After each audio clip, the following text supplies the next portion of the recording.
আমি মনে হয় একমাত্র ব্যক্তি যে ঈদের ব্লগ এত দেরিতে দিচ্ছি। ঈদের দিন লিবান রেডি হচ্ছে। এটা লিবানের তার বাবার সাথে প্রথম ঈদের নামাজ পড়তে যাওয়া। অন্যরকম একটা অনুভূতি। তার বাবা তাকে সুন্দর করে আদর মাখিয়ে দিচ্ছে এবং সে লক্ষ্মী ছেলে হয়ে সুন্দর করে আদর মাখিয়ে নিচ্ছে। এবার বের হবার পালা। আমরা সবাই যাচ্ছি নামাজ পড়তে। আমিও যাচ্ছি। একটা মসজিদ আছে, সেই মসজিদে সবার নামাজ পড়ানো হয় আলাদা আলাদাভাবে। তো আমরা রিকশায় করে সেখানে যাচ্ছিলাম। মাথার উপরে মেট্রো রেল, নিচ দিয়ে আমরা যাচ্ছি। অবশেষে আমরা পৌঁছে গেছি। আমরা প্রথম জামাতটা ধরি নাই আর কি। আমরা দ্বিতীয় জামাতের জন্য ওয়েট করছিলাম এবং চারপাশটা একটু ঘুরে ঘুরে দেখছিলাম। খুব ভালো লাগছিল, সুন্দর একটা পরিবেশ ছিল। লিবানও বেশ মজা পাচ্ছিল। সব লোকজন নামাজে ঢুকেছে, বের হবে, একটু পরে বের হবে। এর মধ্যে আমরা একটু হাঁটাহাঁটি করছিলাম। লিবান যেহেতু গাড়ি খুব পছন্দ করে, সো সে খুব এনজয় করছিল গাড়ি দেখে। আর বাবার সাথে হাত ধরে সে সুন্দর সবুজ পরিবেশে হাঁটছিল রাস্তা দিয়ে। অন্যরকম একটা অনুভূতি। এবার সে নিজে হাঁটাহাঁটি করছে, চারপাশটা দেখছে, নিজের মতো করে দৌড়াদৌড়ি করছে এবং গাড়ির সাথে খেলছে। সে গাড়ি আসলে ভীষণ পছন্দ করে এবং গাড়ির এত ভ্যারাইটিস দেখে তার আসলে এটা মানে ঈদের আনন্দ আর এই আনন্দ একাকার হয়ে গেছে।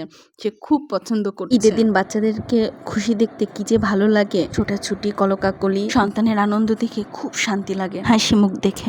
রেড গাড়ি, এই গাড়িটাও, গাড়ি সবাই কোথায় গেছে? মনে হয় নামাজ পড়তে গেছে। ও আচ্ছা। তো এরপর আবার হাঁটা দিলাম এবং যেতে দেখি বাসার বাইরে ছাগল, গরু এগুলো রাখা আছে। আসলে নামাজের পরে কুরবানি করা হবে। সো আমরা এবার মসজিদের দিকে যাচ্ছি, কারণ প্রথম জামাত শেষ, সবাই বের হচ্ছে।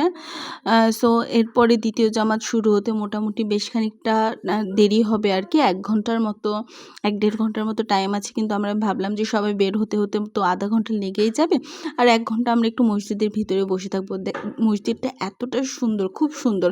আমি ভিতরে ঢুকেছি, সো আমি বুঝতে পেরেছি খুব শান্তিপূর্ণ, মানে খুবই শান্তি। মসজিদে ঢুকলে আসলে ভালোই লাগে।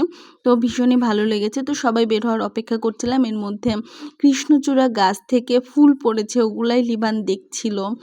কিছু ফুল নষ্ট হয়ে গেছিলো, ওগুলো নিয়ে কথা বলছিল।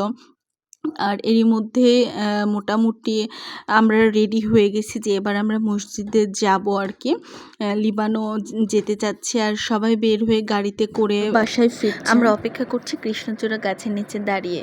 এরপর যাওয়া শুরু করলাম মসজিদের সামনের দিকে এবং কথাটাগুলো আমার খুব দারুণ লেগেছে। সূরা হুজুরাতের একটা আয়াত ওখানে বাংলায় লেখা ছিল। এই যে মসজিদের সামনে চলে এসেছি আমরা, সব গাড়িগুলো চলে যাচ্ছে, মোটামুটি ফাঁকা হয়ে গেছে। রাস্তাতেও মানুষ বসেছিল প্রথম জামাতে। তো মসজিদটা অনেকটাই বড়। এই যে এইটা এবং পরেরটা মেয়েদের ঢোকার গেট, আর একদম শেষেরটা ছেলেদের। মসজিদটা কততলা আমি ঠিক জানি না, কিন্তু ছেলেদের ঢোকার স্পেসের ভিতরটাও কিন্তু অনেক সুন্দর। মেয়েদেরটার থেকে ছেলেদেরটা বেশি বড় এবং বেশি সুন্দর। হওয়াটাই আসলে স্বাভাবিক। তবে মেয়েদের গেট হচ্ছে 2 গেট দিয়ে ঢুকতে হয়। এটা ছেলেদের গেট এবং তার পাশে শুজ রাখার জায়গা আছে। সো তারা শুজ খুলছিল, দিয়ে শুজগুলো র্যাকে রাখতে যাচ্ছিল। এইটা হচ্ছে মসজিদ। নিট অ্যান্ড ক্লিন, একদম শান্তিপূর্ণ পরিবেশ। বাবা ছেলে একসাথে এসেছে, বাবা মেয়ে একসাথে এসেছে, বাচ্চা বাবা হাজব্যান্ড ওয়াইফ একসাথে এসেছে, মায়েরা এসেছে, মায়েদের সাথে বেবিরা এসেছে, মানে পুরো ফ্যামিলি একসাথে আর কি এখানে নামাজ পড়া যায়। সো তারা ছেলেদের পোর্শনে চলে গেল, আমি দেখছিলাম আর কি। এবং তারা চলে যাওয়ার পর আমি আমার দিকে যাত্রা শুরু করলাম। ওই তো আমাদের দেখা যাচ্ছে, আমি প্রথম গেট দিয়ে ঢুকেছি। ওই পাশে ওইটা আর একটা গেট মেয়েদের ঢোকার জন্য, এই পাশে এটা ছেলেদের, আর এই দিক দিয়ে আমি ঢুকেছি আর কি, মাঝখানের জায়গাটুকু দিয়ে যে ঢুকছি। সো পুরোটা ফাঁকা হয়ে গেছে, কেউই নেই। আমি শুজটা রাখলাম, এই পাশে র্যাক ছিল আর এই পাশে এই বক্সটা ছিল, আমি বক্সে রেখে নিলাম। ভিতরে ঢুকতেই শান্তিপূর্ণ একটা পরিবেশ, ভীষণই ভালো লেগেছে আমার। বেশ বড়, সবাই বসেছিল। সো এটা একটা পোর্শন মেয়েদের, ওই পাশে আরও একটা পোর্শন আছে। সো আমি আসলে আজকে প্রথম গিয়েছি, সো খুব একটা বেশি বুঝে উঠতে পারছিলাম তা না, যেহেতু অনেকটা সময় ছিল। তো এখনও তেমন কেউ আসে নাই, আমি ওয়েট করছিলাম। মসজিদের আরও একটা জিনিস আমার খুব ভালো লেগেছে, তার মধ্যে একটা হচ্ছে যারা বসতে পারেন না আর কি, তাদের জন্য চেয়ার রাখার ব্যবস্থা আছে। এবং স্পেশালি এই জিনিসগুলো ভালো লেগেছে। র্যাক, বুক সেলফ আছে এবং বুক সেলফে অনেকগুলো কোরআন রাখা আছে, হাদিসের বই রাখা আছে। যদি কেউ এখানে আগে আসে তাহলে চাইলে কোরআন পড়তে পারবে, অনেকগুলো রাখা আছে। তো আমি কোরআন না নিয়ে একটা এই তাফসির একটা নিলাম।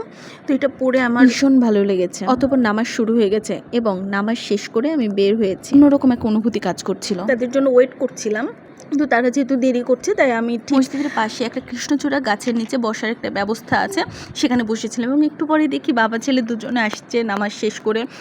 খুব ভালো লাগছিল। লিবানও বেশ খুশি, ওখানে গিয়ে তার নাকি ভালোও লেগেছে, অনেক গল্প টল্প শুনলাম আর কি। তারা আসলে আমরা বাসার উদ্দেশ্যে রওনা দিব। ঈদের দিন বাসায় ফিরতে হবে, দ্রুত রান্নাবান্না করতে হবে, মানে তো স্পেশাল রান্না। তো তারা চলে আসলো, এই যে লিবান নেমে হেঁটে হেঁটে আসছে এবং দৌড় দিয়ে যখন আসছিল কি যে কিউট লাগছিল। আজকে এই পর্যন্ত, ভালো থাকবেন সবাই।